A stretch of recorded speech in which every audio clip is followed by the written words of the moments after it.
Welcome to the last program of the Chennai Photo Biennale edition 4. It's been a long 3 months and interesting 3 months, also tiring 3 months, but really wonderful to have a lot of artists, curators, educators, and of course wonderful audiences from all over participating in the Biennale.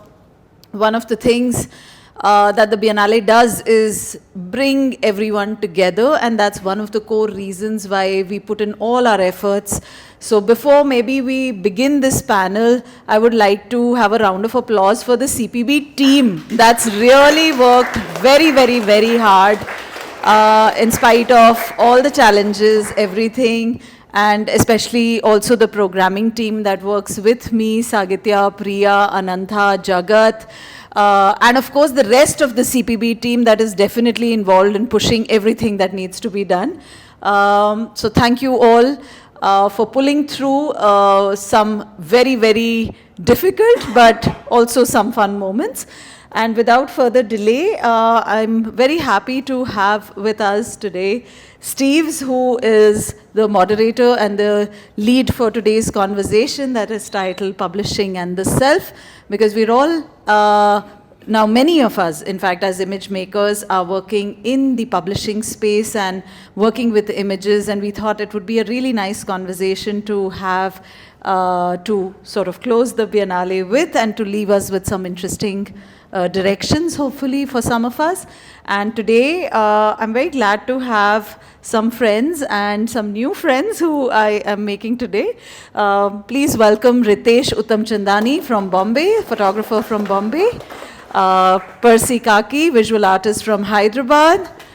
Steevez, visual artist from Chennai. Tanvi Mishra, curator, writer, editor, based in Delhi. And Kumar, educator and storyteller from Tamil Nadu. Thank you all for being here today. I'm not going to do large bios, and I'm just going to hand over to Steevez and the speakers to take this conversation forward. Thank you. Cool. Am I audible? Right. Yes. So I think we'll skip the bio part and I have a few questions that I've written down that we've just shared today morning. So we are all also welcome to add in as it goes by. Since your slide's up. Oh, we've changed it. Can we start left to right? Because How does that matter? I start the other way.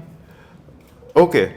So in that case, we would start off in a reverse order because I've been introduced to Kumar Shah's work, so I think we're going to start with you, for a long time. And he's been into storytelling. He does stories and he collects a lot of oral histories in forms of stories.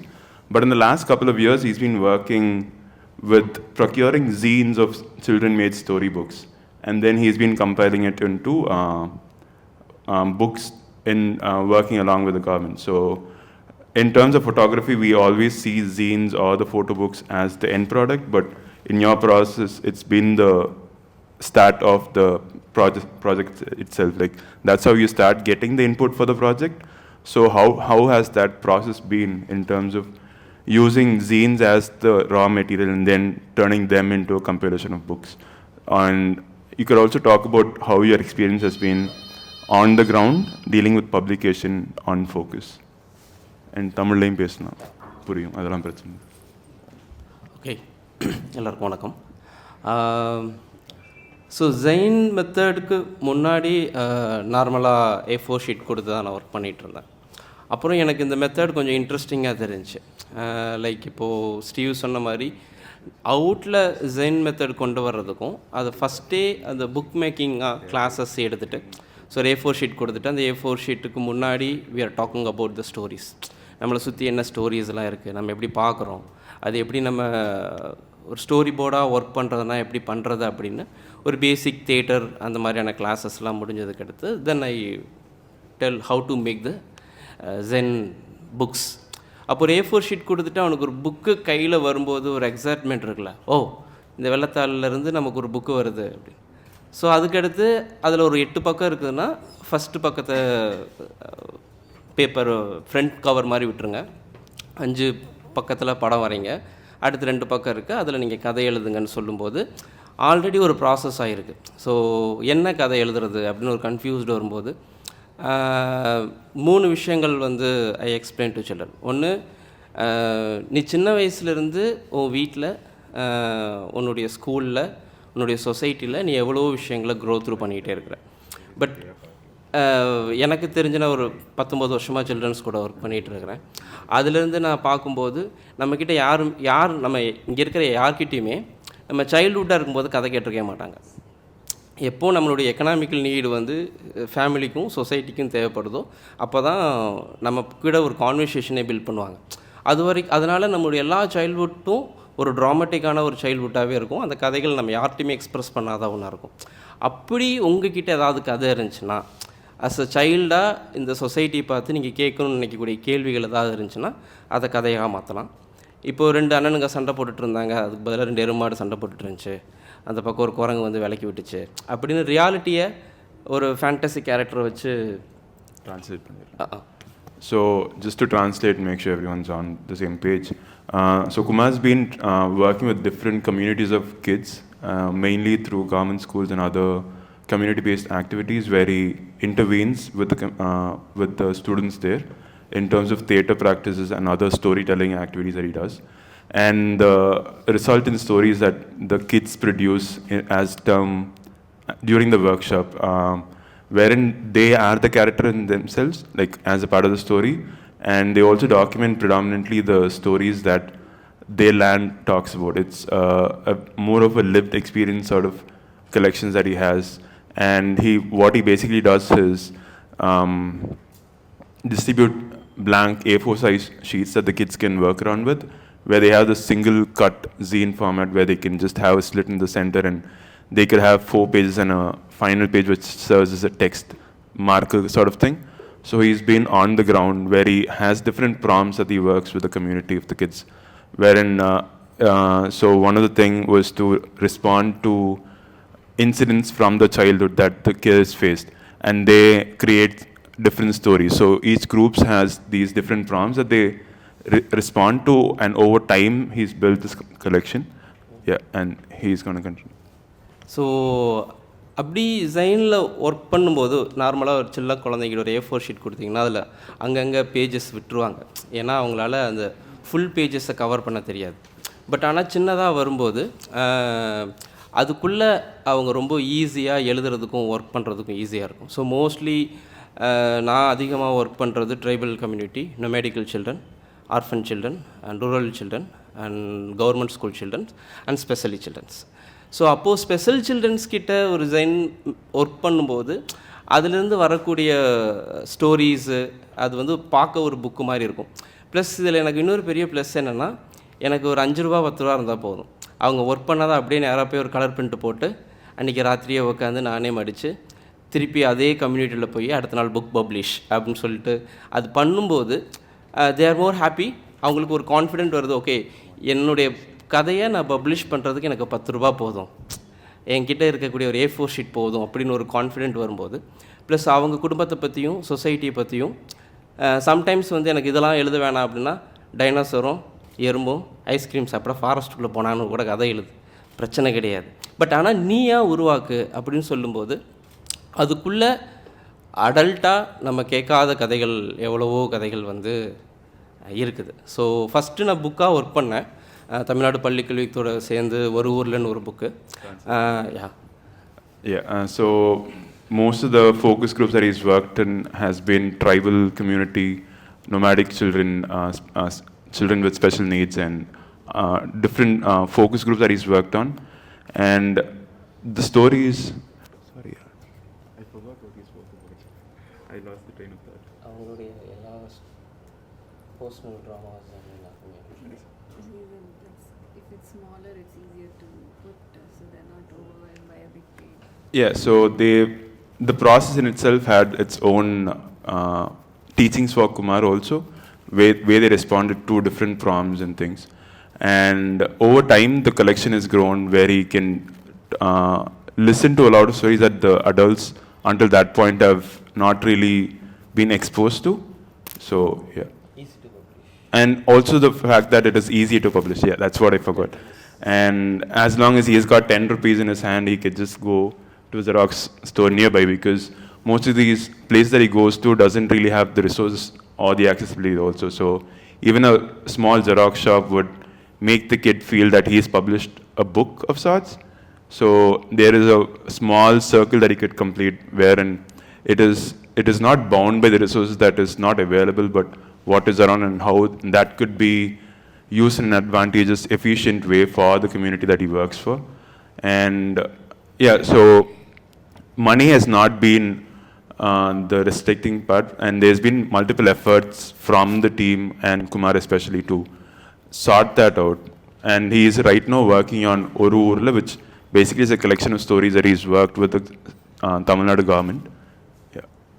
So அப்படி ஒரு 1800 ஸ்டோரிஸை document பண்ணி அதுலேருந்து ஒரு 120 ஸ்டோரிஸை வந்து I publish. So same time Ramanathapuram மாவட்டத்தில் இருக்கிற model school பசங்களோட அந்த ஊரில் இருக்கக்கூடிய நாட்டார் தெய்வங்கள் பற்றியான கதைகளையும் ஐ டாக்குமெண்ட் அண்ட் டூப்ளிகேட் புக்கு மாதிரி நாங்கள் பப்ளிஷ் பண்ணோம். பட் புக்காக பப்ளிஷ் பண்ணி ஒரு எக்ஸ்பீரியன்ஸ்க்கு அடுத்து தான் ஐ மூவ் டு ஜெயின் மெத்தட். இது வந்து எனக்கு ரொம்ப கம்ஃபர்டபுளாக இருக்குது. பட் இதுவும் ஃபைனல் ஸ்டேஜில் we are publishing book. So இப்போது நான் ஒர்க் பண்ணிகிட்டு இருக்கிறது இந்தியா ஃபுல்லாக இருக்கக்கூடிய சில்ட்ரன்ஸ் ஸ்டோரிஸ் கலெக்ட் பண்ணிகிட்ருக்கேன். So Tamil Nadu is done. So next I move to Kerala. Cool. So I think I'll ask Tanvi the next one in general, because again, like just going on with the order of it. Photography, as we've spoken, like during a workshop time also, it's a very solitary practice in general, where you start taking a camera, go out and shoot your photo, and you have photos and you can call yourself a photographer. But when it comes to book publishing, it opens out being this collaborative space where you have designers in place, you have the editor in place, and the publisher and the distributor, and multiple things. But you have also worked in multiple different book projects, which is by different photographers, where you've involved in various capacities. So opening it out, not just as a collaborative process, a single book being, but you've been across multiple book projects. So how has it been, your experience on it, working with different projects, and maybe also the workshop that we had, where we had like very varied types of work that you were working along with for a very, very consistent time. So in general, how has it been involved in different bookmaking, photo book projects for you? Yeah, it's a privilege, I think, to be a part of different artistic practices. I can maybe give a sense of the workshop, and maybe that would bring, maybe through that I can talk a little bit about some of the projects that we did. Is the screen visible? So this was a workshop that I had conducted last year. It's still ongoing in some ways, with Cecil Koizumi, who's one. Sorry? We finished a year. We finished a year as of now, and it's still ongoing. Percy and Steevez were both a part of the workshop. Subhash is here, Balaji is also here. And Cecile, who's part of a publishing house in Marseille, Shows Commune. She was my co-tutor. And it was a workshop that where, practitioners, 10 practitioners from across the country came down to Delhi, and we had an in-person component. The first component was really about understanding what might be the process of editing, and that's really at the core of what I really love to do, trying to make a sense out of the chaos that is the archive. And it's really, for me, a very exciting process, that where the chaos starts to in some way resemble 1, 2, 3 threads, and there can be so many different narratives that can come out of the same collection of work.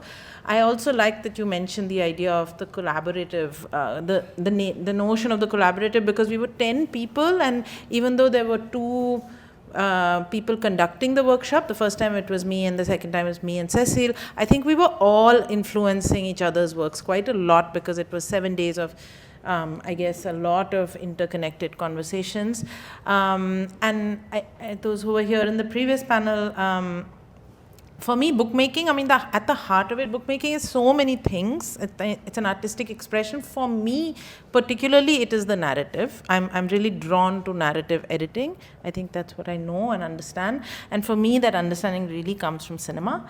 And so for me, cinema became content in the workshop. Cinema also was a guiding force. Cinema was also at the heart of one of the projects in the workshop. But I really do go back to, I mean, we go back to the beginning of the montage with Eisenstein's montage, but also looking at popular cinema and deconstructing popular cinema and how scenes are built, and then can we sort of take that into the book form. So I really kind of rely on that. And then after the Delhi session, everybody kind of went back to their own cities, and they were told to basically print out on the cheapest possible paper, as in you don't need to go to like a fancy print shop, print out whatever in sequence of what you think and stick it together somehow. Steve's did a remote binding workshop, and some workshops just shouldn't be done online. I think it's so tough. But whoever, took to it, they took to it, and whoever didn't, we just used staples and like glue or whatever. And this was Divya who sent me this WhatsApp, and people created tomes. Her book is 330 pages, but there was a lot of anxiety with trying to put this thing together, and it's a really nice process, I think, to go through this and not have to go through a clinical space of the computer first, like really going from the individual prints. Many of you must be doing this.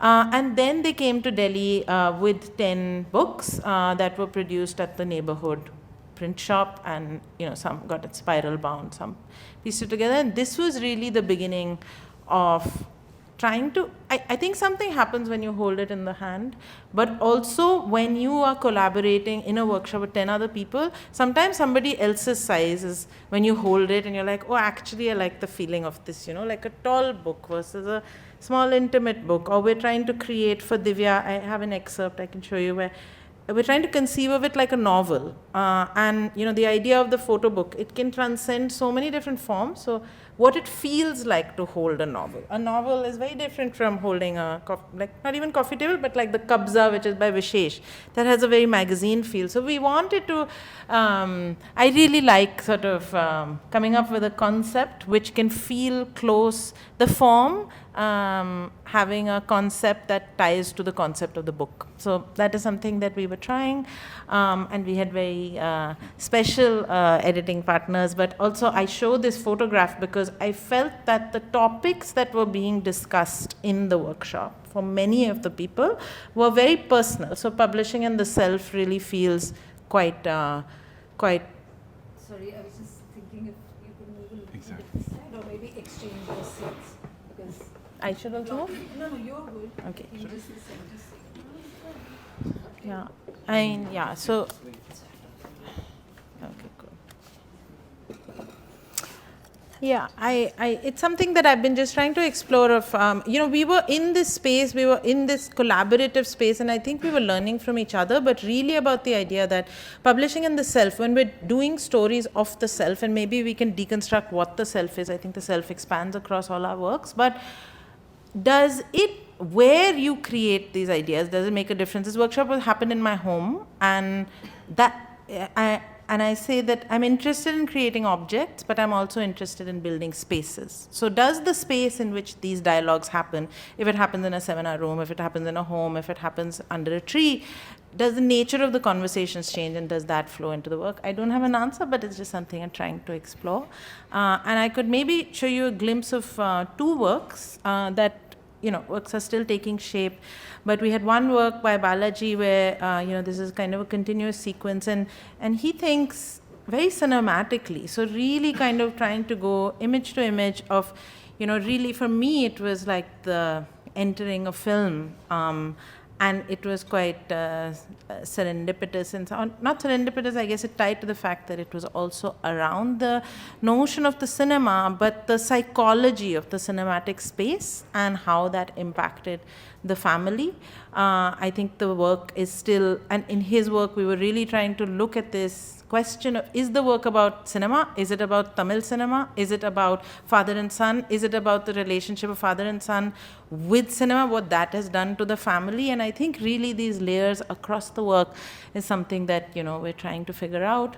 And maybe one more work I can show from the workshop is Sukanya Dev's work, who actually entered the workshop. Had Percy's here, who is not somebody who works traditionally with photography, is trained in architecture actually and is a visual artist. And Sukanya Dev, she's a writer, and it was a really exciting space to have 10 people in a room, out of which maybe 6 or 7 are traditionally trained in photography.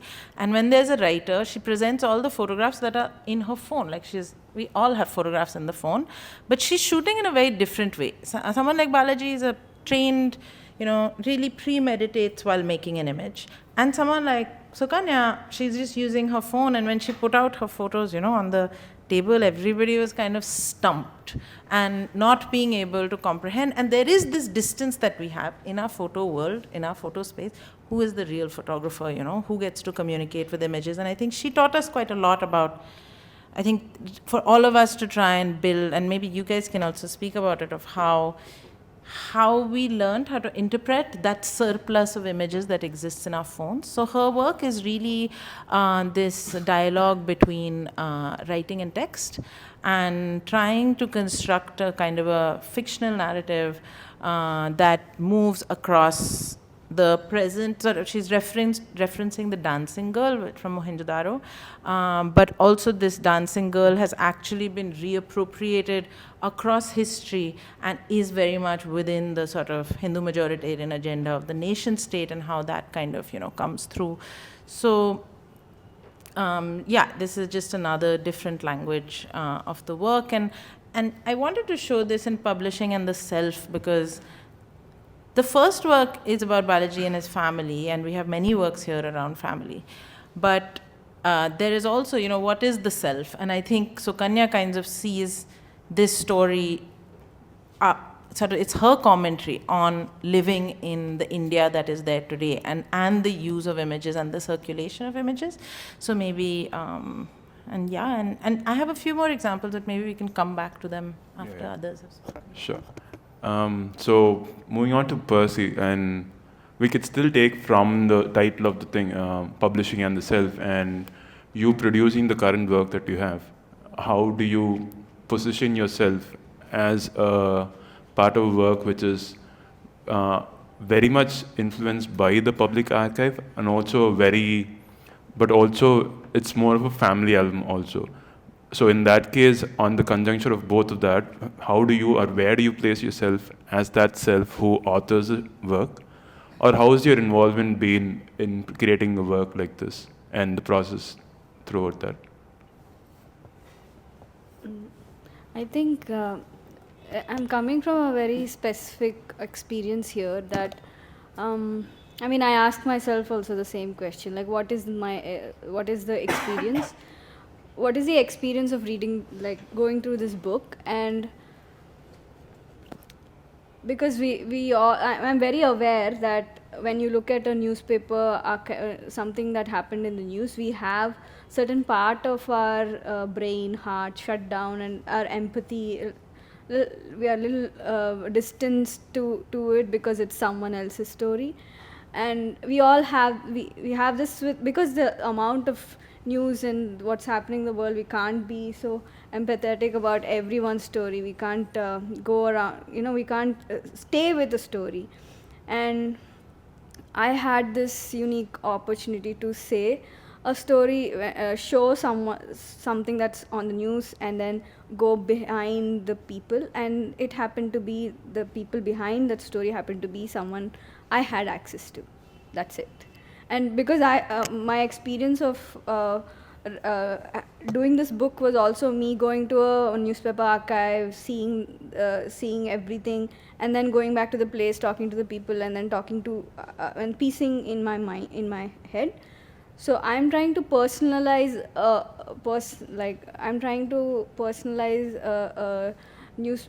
a story that happened in the news. Yeah, I'm trying to find the person that's in the news. So that was my process, like, you know, trying to find myself also somewhere. Oh, I could have been this person. I could have been here. I could have been here. Like, so, like my mom could have been here.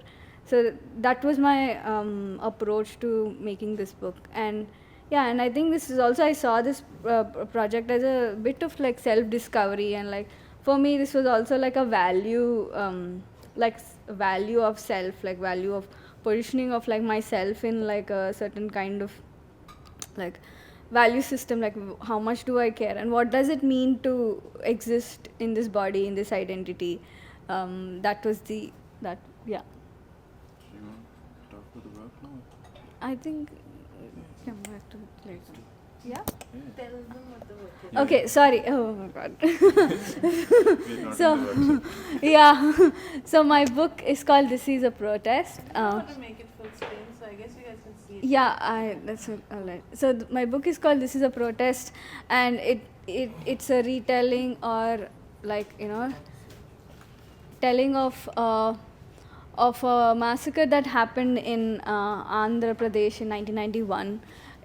It's a caste killing. It was 10 people that were murdered by upper caste Reddys in 1991 August. So this incident had a big political and social history. It had it was a marker of something happening. Like, yeah, there was a big political outrage all over the country, and it's remembered certain way. So I wanted to take that back, like not taking away the politics, but bringing it back to like what happened, and because it's such a human story. And yeah,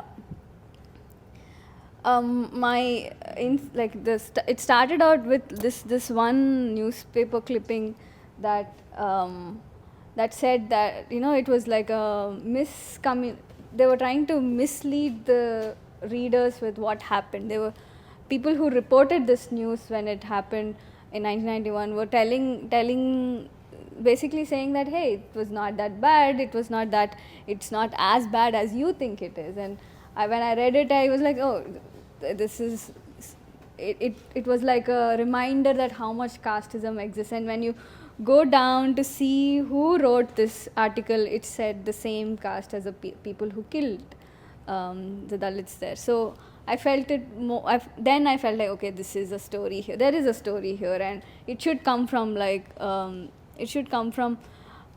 community. It should you should like tell it in a way that we are reiterating it. Yeah. So the incident was that there's a cinema hall, and there were Dalits who were watching a movie, and their leg by mistake hit an upper caste person, and that he raveled into a murder the next day.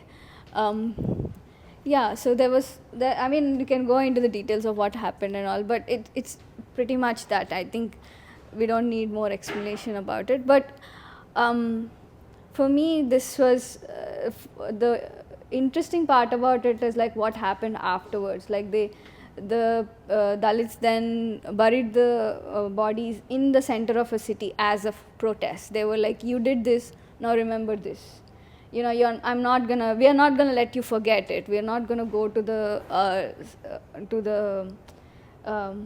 burial ground and, you know, hide this murder away. So they protested as a sign of protest, did this, buried them in the center of the city. And then the government and Reddys also, they didn't let them build anything on it because it's public ground. So there was a case made saying, oh, you can't build anything on public ground, you are vandalizing this, that and all. So even till now, there's no tombstone over the graves of these people who died.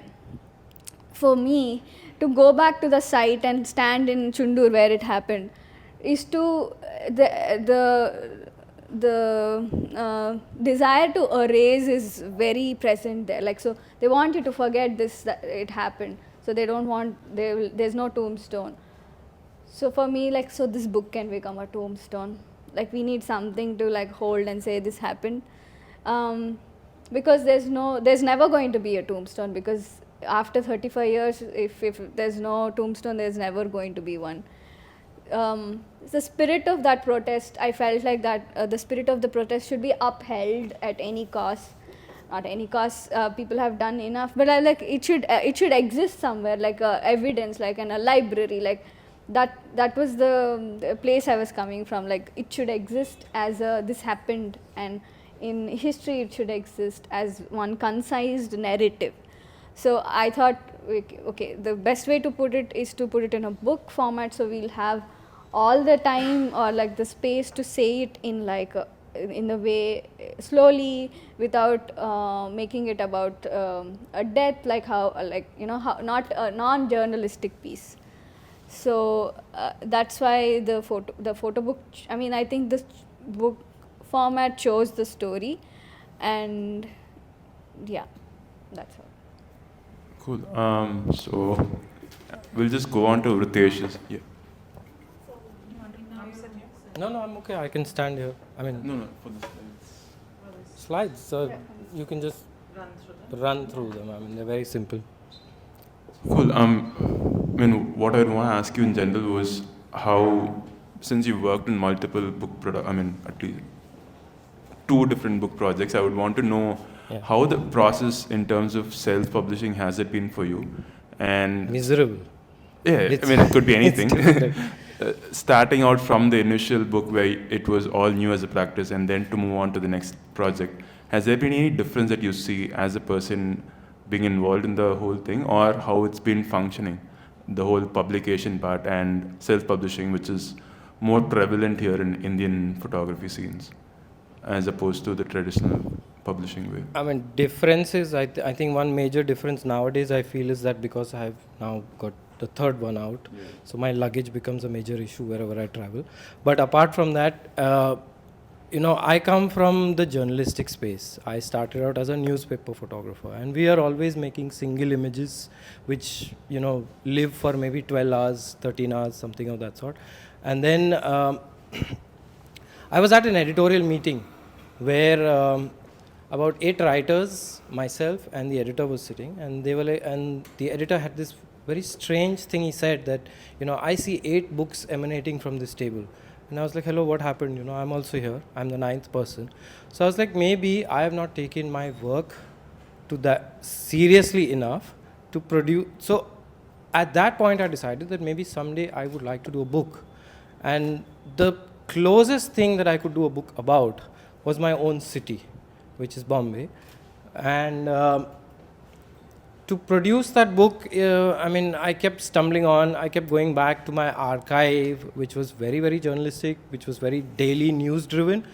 But then at some point, during a particularly difficult time, I took a picture on my iPhone of a place that I used to frequent. And I realized that could be like the holding thing of my narrative if I have to talk about my city. And one good thing was that because this is a book about my own space, I know it well.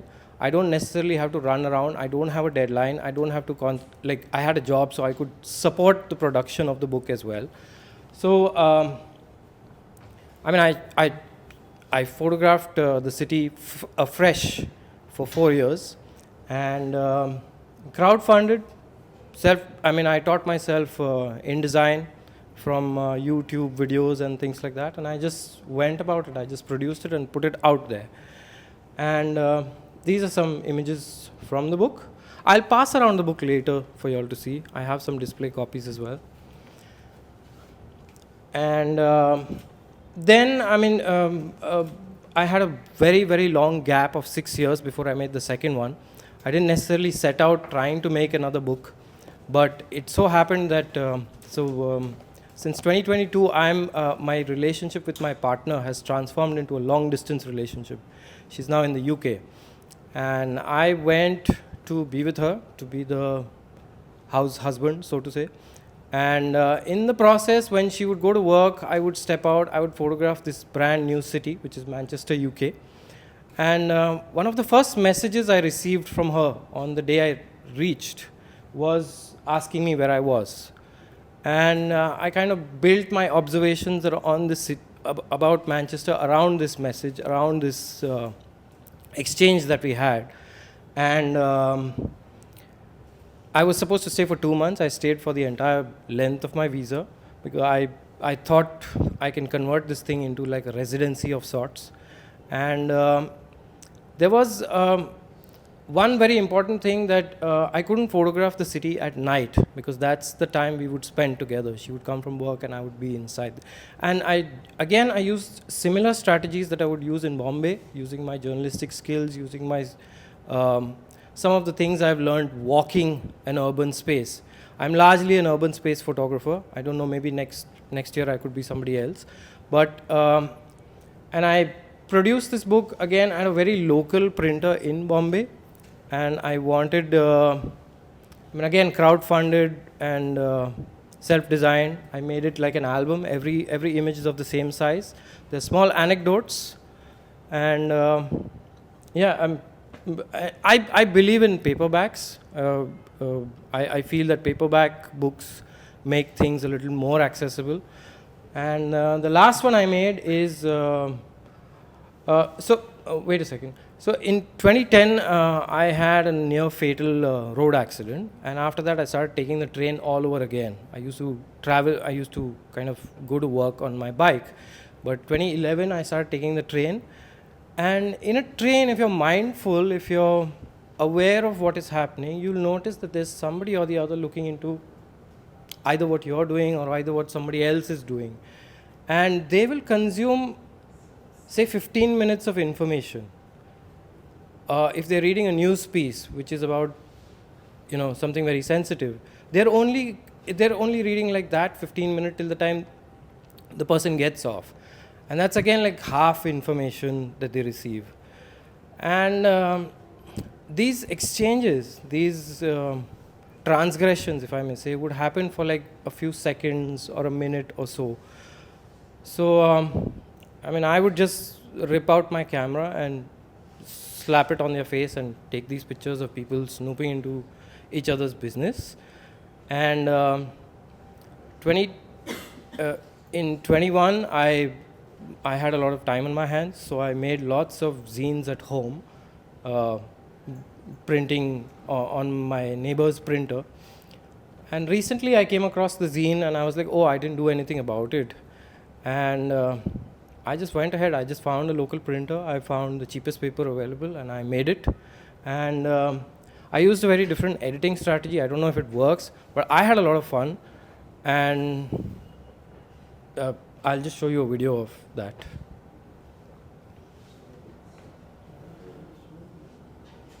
And you'll have to press play.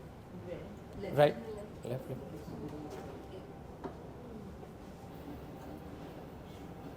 There's no volume? प्रवाशांनी कृपया काळजीपूर्वक रांगेत उतरावे.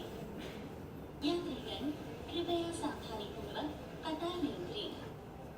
Passengers, please alight carefully in queue. गाडीच्या पायऱ्यांवरून प्रवास करणे आणि चालत्या गाडीच्या बाहेर डोकावणे धोक्याचे आहे. गाड़ी के पायदानों पर सवारी करना तथा चलती गाड़ी से बाहर झूलना खतरनाक है. May I have your attention, please? It is dangerous to travel on the footpath or lean out of a running tree. Pulling station, Kandivali. अगला station Kandivali. Next station, Kandivali.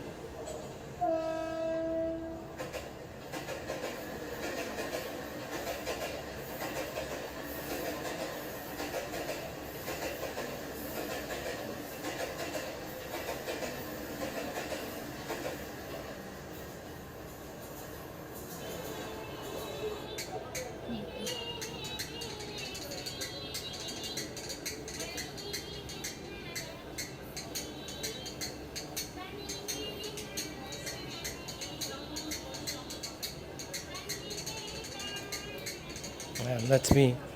But what I did is essentially I made the images snoop on each other. I didn't put them like, the spreads linear. So the middle is where the reveal happens. The first half is where you're just looking at people reading, and the second half is basically when they all start snooping on each other. I was just having fun. Great. Yeah. So to move on, I would just want to ask all of you in general about at what point do we decide, oh, so this gets to be a book? Because at some point we don't really start out saying, I'm going to make a book and you work out. To plug in my own personal experience from a workshop, even the last thing that I'm working on right now didn't start out as a book project. It was more of my own personal way of addressing the situation. But then over a period of time and multiple other interventions from you looking at it back in the years to now being displayed, it didn't form out as a book or a physical form even. For me, it was interesting because the translation of medium from digitally native screenshots to a physical form as a book was interesting.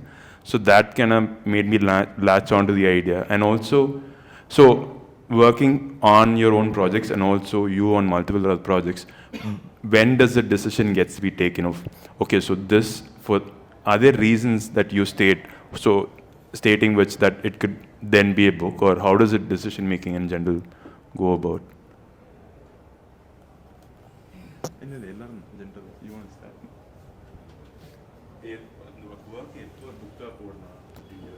We can all take it together. So எனக்கு தோணுன விஷயம் வந்து இப்போ நார்மலாக literature அப்படின்னு வரும்போது, இப்போ ஒரு Dalit literature இருந்தால் அவங்க எழுதணும், ஒரு ஃபீமேலாக இருந்தால் அவங்க ஃபெமினின் எழுதலாம், குயர் பீப்புள் அந்த ஒரு லிட்ரேச்சர் அப்படிங்கிற கேட்டகரிஸ் பண்ணும்போது, சில்ட்ரன் லிட்ரேச்சரில் மட்டும் அடல்ட் உட்காந்து எழுதிட்டு இருக்கிறோம். அது வந்து சில்ட்ரன் லிட்ரேச்சர்னு சொல்கிற ஒரு டயலாக் எனக்கு ரொம்ப கான்ட்ரவர்சியாக தெரிஞ்சு. அப்போது சில்ட்ரன் லிட்ரேச்சர்னால் என்ன அப்படின்னு நான் என்னுடைய செல்ஃபில் நான் பார்க்கும்போது, ப்ளஸ் நான் ஒர்க் பண்ண அனுபவத்தில் பார்க்கும்போது, சரி இந்த மாதிரி நம்ம ஒர்க் பண்ணுவோம். There is a children literature. அவங்க குரல்களில் அவங்க கதைகளை சொல்கிறது தான் சில்ட்ரன் லிட்ரேச்சராக ஐ பிலீவ். ஸோ அந்த ஸ்பார்க்கு தான் எனக்கு மேபி அவங்கக்கிட்ட என்னென்ன தெரிஞ்சுக்காமல் அவங்களுக்கு கதை சொல்லிகிட்டு இருக்கிறது, அது வெர்பலி அப்யூஸ், மென்டலி நம்ம அப்யூஸ் பண்ணிகிட்ருக்குறோன்னு எனக்கு தோணுச்சு. ஸோ அதுக்கு அந்த alternate ஸ்பேஸாக I take this. So to translate, he says that the reason that this comes out as a book was when you generally look into literature, there is Dalit literature which is, circled around, oh, you should be a Dalit to be writing a Dalit literature, or there's this certain box that you define to based on your identity and the work that you come out with. And there's Dalit literature, there's feminist literature that he refers to, and then he comes across children literature, which again is nowhere written by kids themselves, but adults who handle the authority to decide what the children's story is. So his search was more to address of why don't kids write children literature, and that is actually spaced out, expanded basically to reaching out to the kids and actually procuring kids literature from the kids and not having a different in this way community for that sake. Deciding on, oh, this is right for the kids, which is a different question itself, but the people it is directed towards producing a story becomes essential at that point. But yeah, to continue on to the last question, like at what point do we decide to make it into a book, like to a physical form and such? Because you being a journalist, you would have worked on multiple stories and But I didn't convert any of my journalistic work into a book. I just thought that, okay, like in my case, in my first book, it was a matter of convenience. It's my city, I'm working here. I don't need to go too far to make pictures. I don't need to write a lot of proposals to get funding, etc. Because I had a salary that took care of a lot of other things. And I set myself a deadline of 2016, which didn't happen, then 2017, then 2018. And I had multiple people who were helping me along the way. It's like a river like thing, you have people coming in and coming out. I had filmmakers who were helping me. They would look at the work and they would give their opinions. So after a point, I was like, okay, I just feel like it's ready now. And I'm just going to put it out there. I felt that I could have existed as an assignment photographer all my life, like my peers, which I didn't want. And that has kept pushing that, okay, you must produce something, you must leave something, which is not somebody telling you, okay, go here and do this, which is something from within. So a lot of my childhood influences, I was raised on a diet of short stories. We used to watch those Doordarshan films. So, I mean, it's like I have sieved all those impulses and put them in. So at some point, it's a very natural thing that, okay, I think it's ready. And that's more or less it. I wonder, like, this is a question, answer with a question, like, how many pictures does it take to tell a story? You know? Can one picture tell the whole story? Like 10 pictures, 15? You know, how many pictures can it tell? Also depends, then it'll be like, oh, depending on the story you're trying to say. Then I think that informs a book. You know, also how much time should you stay with this story for it to feel, to get the whole effect of what you're trying to say? Is this something that you need to sit with? Because a book is something you sit with. You can go around, you can go front, back, like it's like watching a movie. I think it's the same. I would answer the same way why some stories can exist as a movie, like a story, because they need to be told, narrativized in a way that that story need to be told. Yeah. To add on to it and also to continue, like, do you think book as a form itself has this space where it exists, where it is deemed as important? And does this really play out that way?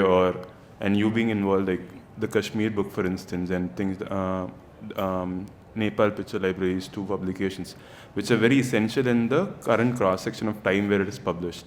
So, do you think that it fortifies as a more solid evidence when it comes out as a book? Like stories addressing social, economic problems. Do you think book as a ideal form that it should exist, or how do you think it plays out? I don't know about ideal, Yeah, but I wrong think to the do it. book has this amazing ability to distribute itself in channels that are unexpected. So I guess we consume. I had written, when you asked this question, I think back to this piece I had written for a book show that was conceived by Editions Jojo, and it was called Kagazi Peraha. It has Percy's book also, and it's a book, it's an exhibition that's looking at books of protest and resistance from South Asia. And they wanted me to write a piece in sort of responding to it. And at that moment, the present regime in India had removed the chapter on democracy from class 9 textbooks. So it was news that was floating around, and I was kind of trying to think of, we're constantly exploring, like, who tells history, which version of history, what is valid, what gets distributed. And I feel that the book form, because it doesn't, especially the self-published book, because it doesn't emerge from, quote unquote, like the center, like it doesn't have patronage from some national book authority, and like, it's not circulating in the traditional channels of schools, etc. You can choose to. It's not bound by its limitations. So like Witness, I wasn't a part of Witness, I'm part of the workshop associated with it, but Witness, which is a book that's looking at Kashmir for 30 years over the practice of 9 photographers, it's looking at it's looking at Kashmir through Kashmiri eyes, and often that is not the case because Kashmir as a space of conflict, not just of land, but it's a conflict of narratives also, right? So Witness actually manages to move, you pass the book through people's hands. You tell a person about a book, you find it in a bookshop, or you do a little exhibition. So a book can be also a traveling exhibition, I think. Mm-hmm. So I think that it has the possibility to move alternately to mainstream channels of distribution. I don't know about important or not, but I think it's trying to change the mix of narratives that kind of exist, But also I thought of one slide that, when you said that, like, is a book, when is it really done? Like, when do you know that it's time for a book? I was actually thinking about when is a book really done, because I think we do well, I think we should be reflecting. We've been making these books for a year. I don't know if Philippe is here, and he'll hate me for showing Laura's files, but this was a first kind of zine of a project that he's doing around the museum and the structure of the institution of the museum in India, and then it's sort of, I'm actually using an older screenshot. This is many iterations that the book has gone through. It started from a zine and it's moved across, not just in covers, but also the inside material changes. And then he displays the book in exhibitions, and then people write comments within the book. So there's like another layer of an archive that's building within the book. So the question is like, when is it time to make a book? But when is the book complete? That is also, I think, a question that many artists are grappling with. So it just reminded me of this. Yeah. I mean, it went pretty much same with my own project also. I thought when I started taking screenshots by 2015, it went on for this obsessive, say, a month or too long period where I used to read as much mails and just pick the ones that I liked. But I had like visited them again when we started the workshop, wherein I started opening new mails, which was not open. I did that again when CPB's iteration happened. So it was always revisits that happen that adds on to it. So yeah, even I'm not sure. I just had the question, so if that could help me also to decide of when to go about, say, deciding on it. And to continue on, because this seems like a practice, as you know, like fancy practice, the whole thing of publishing in itself, and how do you think the economics behind it has been working? Because you've put out things in the market, and there is, at that point, do you think about target audience? How is my sales going to be? Or do those questions come when you produce an artwork? Or how do you perceive that as a object that you put out in the real world? And in general, like, how does the economics behind this functions and flows? So we could be aware of, if someone wants to make a book, what are the things that they should consider and what do they wade through? I don't know. I mean, I just threw myself in the deep end. I thought of doing it and I just put out feelers. I sent messages, and your friends are usually the first people who will come forward. So I created I can only speak for myself.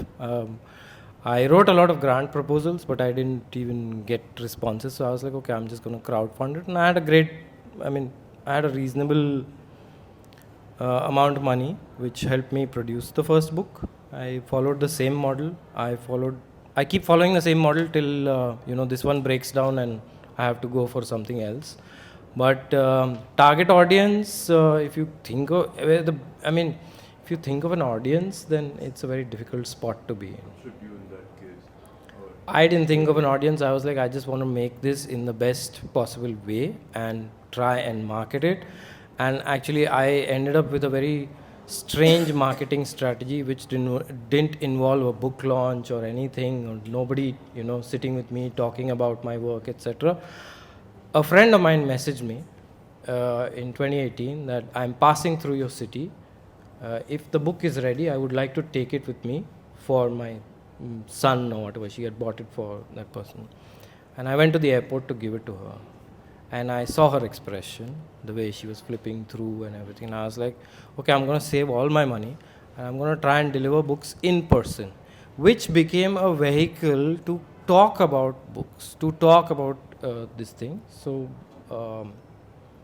to each their own, actually, when it comes to funding it. Do you want to add on? What was the question? No, just like the economics that goes behind publishing and how people, what is the scene in general? God, this is the topic that gets everybody down. So, I still remember the session. yeah. I think I'll say things that people already know, but I think the big difference that I can see between an international market or a Western market or even a European and North American market and every other market, is that there, the photo book scene has been around longer, and there have been publishers that are there that are scoping for artists, and now it's almost moved to a point where earlier publishers were taking the risk of bringing artists on. Now there are fewer publishers like that. Now artists are going to publishers, which is great, but also they are going with money to publishers. So they are having to pay publishers to, so artists are actually raising the money, and close to like 20,000 euros, which feels like unimaginable money to us. But that is one market in which the photo book scene is happening. I'm mentioning that because I was co-teaching with someone who's based in Marseille and running a publishing house there. They are one of the few ones who actually cover all expenses. If they believe in the work, they cover all expenses, from bringing the work on to distributing and everything, that marketing and everything that goes. But we have another model that exists here, which is not 20,000 euros to make a book, but you collect a certain amount of money depending on size, page numbers, etc., and you find a printer that's close by. And actually, because of the last 10, 12 years, I can speak for Delhi, because I know there is a printer there which many artists are going to from across South Asia. Naveen Printers, Pragati has been around, and there are many others, but these are two that I've seen that have responded quite well to catering to artist books in very small numbers. Actually, we are small fry. We are making 500,000 copies. We are not the big business for these printing houses that are doing, big brochures for large companies. But it is because over a period of time, artists have been going to them. There are certain resources that they've started importing paper, etc. So some resources exist. So we work in India in that resource limitation or structure, and we have a certain number of papers available and all of that, and the costing is totally different. So it depends on where you want to circulate, who do you want to converse with. Ritesh is going and delivering personally. You're also interested in that exchange. Because people come to there are people who have nothing to do with our scene. Yeah. People who have nothing to do with photography. Their only exposure to photography is coffee table books, which they have not opened for the last 15 years. They're sitting gathering dust. So for them to hold a book which is 7 inches or A5 size or something which is very rough, or so it becomes a way to and honestly, there is the best kind of publicity is word of mouth, and this is what really gets a book going from one hand to another. My strategy worked for me. I don't know if it will work for somebody else. It's physically quite demanding. I think, is there any questions from the audience? Because we're also running a little late, I guess. You can share that Ritesh has some books. Oh yeah. There's going to be So there's going to be there is going to be a signing at the end, after the session. So Ritesh's book will be on display. I'll circulate it. So is there any questions from the audience side? So, or we could. Which are other printers besides Delhi that you know of, which are very good for, say, architectural books? I can't speak. I don't know what is required of architectural books, Good. but Good paper and excellent printing. I only know of. There are others. He may know also. Yeah, I'm referring to these two. And we are all built of the resources that we know of. Like, Ritesh has his resource list. I have mine. I say this because this is a printer that has worked with photographers over a period of time, now going into his 15th year. So he actually knows which photographer used which paper, and he has started looking at work and kind of recommending. And that's actually an amazing knowledge that has built in, this is a guy who's doing, his business is from Indigo, big, Indigo Flyers or some other company, Haldiram or catalogs and stuff. But he's interested. So we are kind of sharing knowledge with him. And also I think it's a little bit about being ingenious, you're finding, it's about finding odd ways. I'm working with an artist in Ecuador, and if we think resources are not bad here, Ecuador, there are no printers there that are really being able to produce what she wants. So she's checking in neighboring countries, she's checking in Colombia and Peru, and it's very expensive, and we're doing this cross-continental collaboration, but we're very sure we don't want to go to Europe. So how do we do this South-South collaboration? So finally, we are printing the books in Delhi. We are shipping them across the world, which is really expensive. But they also, shipping into Ecuador is super expensive. So we're shipping to Colombia. Then she's going to go to the border, drive to the border, pick them up by hand, and then take them to her. You know, you have to find ways, but I think that's also part of art practice, no? Like, to be creative. Some publishers prefer China. I Earlier it used to be Singapore.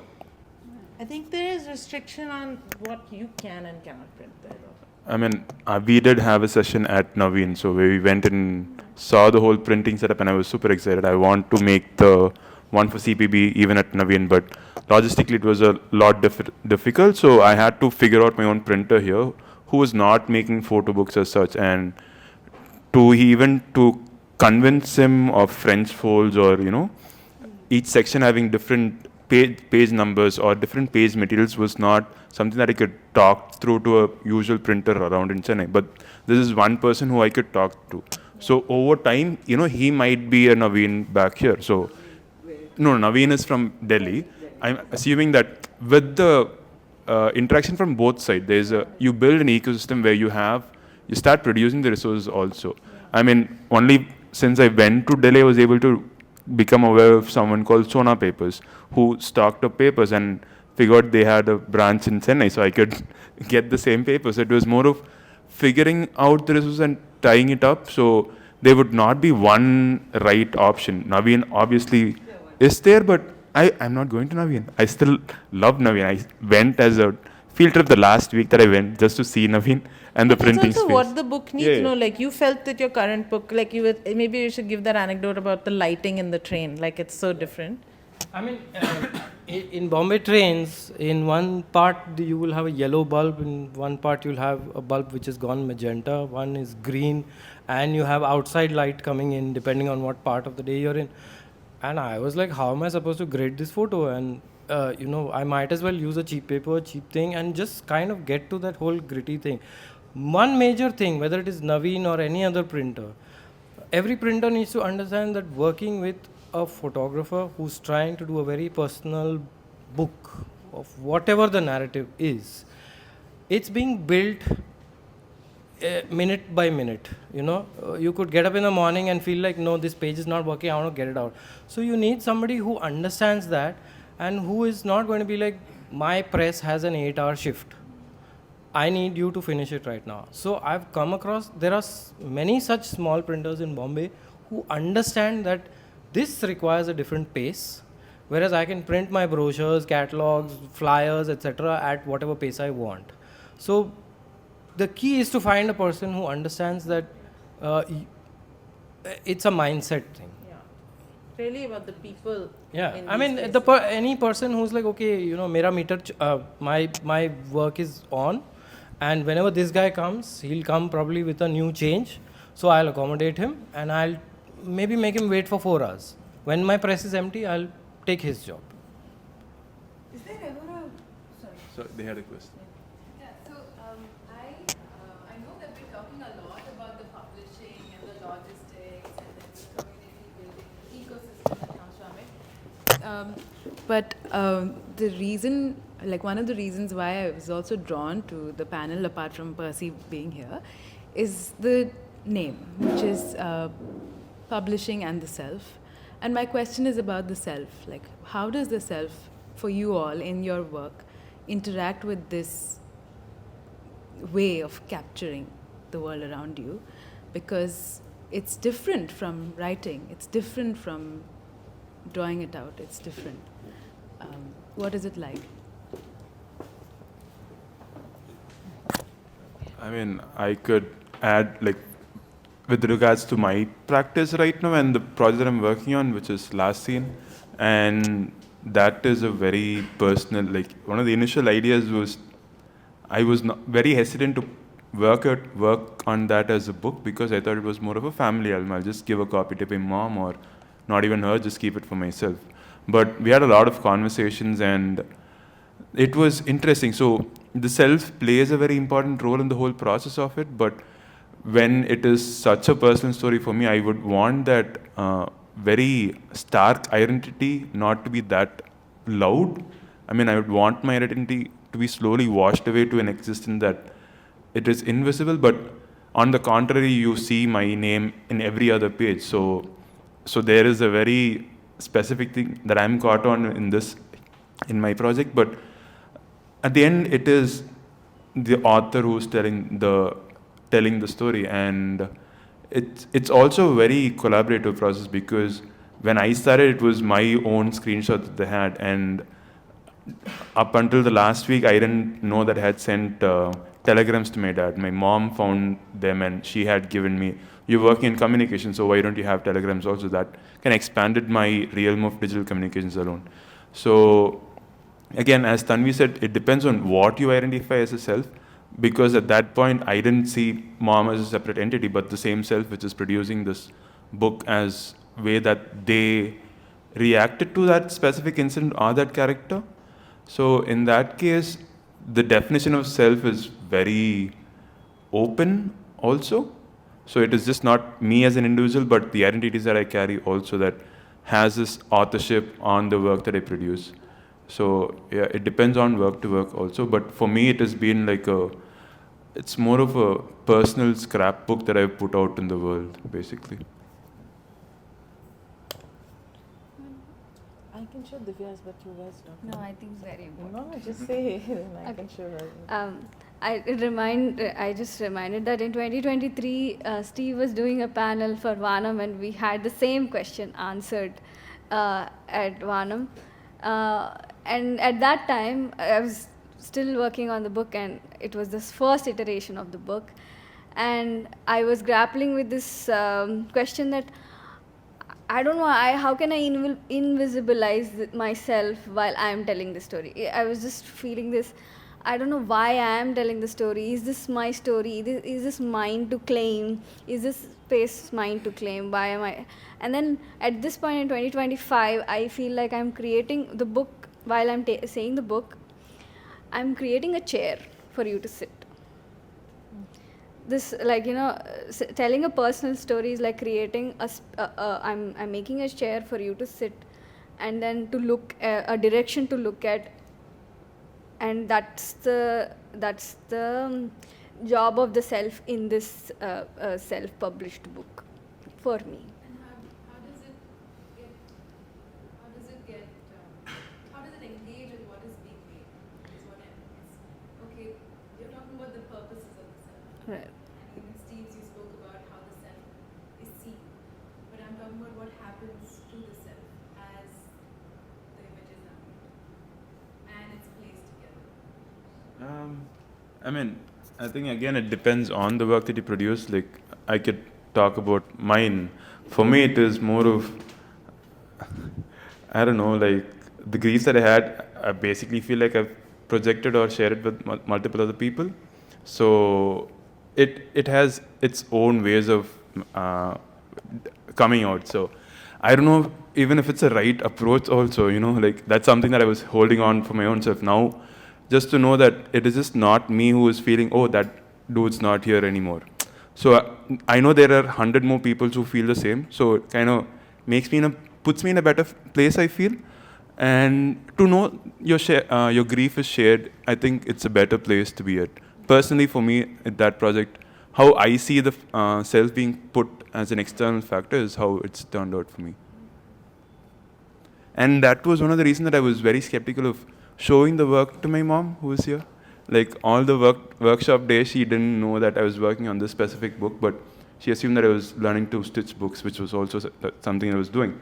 But one of the reasons that I put it away was I had my own ideas of sort wherein I wanted to deal with this specific incident, but by virtue of that, I shouldn't drag someone else's shared trauma to the space. So that was the reason that I was, and also after a lot of discussions, showing it to her became a very essential part of the process also. So it evolves as the book takes shape and how you as a person evolve, and because when I started taking the screenshots by 2015, it was a whole different world, and me was a different person. So the way I assume and perceive things have also changed and shaped how I look at things. So yeah. I can show Divya's, sure. Actually, I mean, for me, photography, any photographic work, whoever it's about, it's really a reflection of the self. And even the screenshot here, which is actually a work on museums, it's called it's called A Visitor's Book. I don't know if Philippe is here, but it's by Philippe Kalia. And the notion of the visitor, like how you have a visitor's book in a museum, so it's structured, it has a comment section in the end, but he's also interrogating his own position. He's from France, being in India for 20 years, engaging with the city. Is he always going to be a visitor here? So it's also an autobiography, and actually when you look into the book, it's like his personal reflection of how he's consumed art. So this work was definitely has that duality, but maybe I can just show in quickly in 2 or 3 minutes a work that is really touching upon the self. This was another work in the workshop called There Are No Love Letters Here, and it's a work by Divya Kawaschi. She says that it's a tale of a family while recollecting those that were passed down over generations, and she says ultimately it's an inquiry into the sum of its part, an inquiry into the self. And I'll quickly kind of like rush through these parts, and it's kind of not what the book is, but these are the images which we were actually looking at, and these are the ways in which she was imagining the images or the objects that she had collected when she came to the workshop. But we had many exercises. This is Percy, Subhash is sitting here. We all edited each other's works, and all these ideas were getting exchanged. What is the book really about? Is it about feminist history in the family? Is it about looking at the women across generations? And there can be so many stories from one archive. And I think it was we would discuss with each other what the work is about, and when Divya would tell the stories of her family, like narrating across the images, the stories were so animated and they were so full of life, like the story of this Percy family that's settled in Mao in Madhya Pradesh, and they become this these liquor barons, but then there are also these odd stories like a monkey falls into a vat of liquor and then the liquor is polluted and they can't drink it, or they're like the interpersonal relationships, like some were traumatic, some were funny, but she has a very animated way of telling that story. And every time we would take away her voice, like her telling the story, the images were just not enough. So also recognizing for us that sometimes photography is not enough. And so the book form actually takes the form of a novel with a lot of novella. So there are lots of short stories, and I could maybe, actually you can read it, but it's nice to kind of see the images alongside. So I could read a little piece and maybe go through the images. Maybe you can. So she writes, while cleaning out Minnie Mama's cupboards after her passing, we found an inordinate number of similar looking handbags in each of them, a single comb and handkerchief. It's strange what you discover about a person while cleaning out their life. I found that my most frugal and pragmatic granny, who handmade her underwear, took in pants when they became too large, darned socks, or mended the broken hooks of our bras, was in fact a hoarder of thermals. I knew I had standing instructions every time I went to a big city to go to Marks and Sparks and get her a set of their warmest inners. What I didn't know was that by the looks of it, every single person she knew must have had the same instruction. She had shelves and shelves, cupboard after cupboard, stacked with almost identical looking thermals, most of which were unopened. The Bombay girl, mortally afraid of the cold, accustomed to migrating to Bombay for the winter months, seemed to be secretly planning in the event that there was winter in the afterlife. So these were the kind of little anecdotes that she was writing, and she was it's an ode to her ancestors in a way, and she makes these self-portraits also.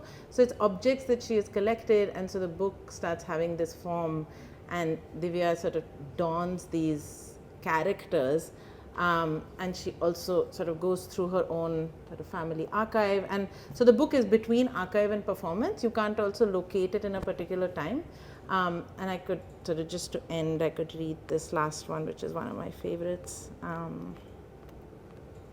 And her writing is really beautiful. And so, can the photo book have 9,000 words of writing, which is what she did? Jal Papa died before my parents were married, so I never knew him. Of all my dead relatives, I am least curious about him.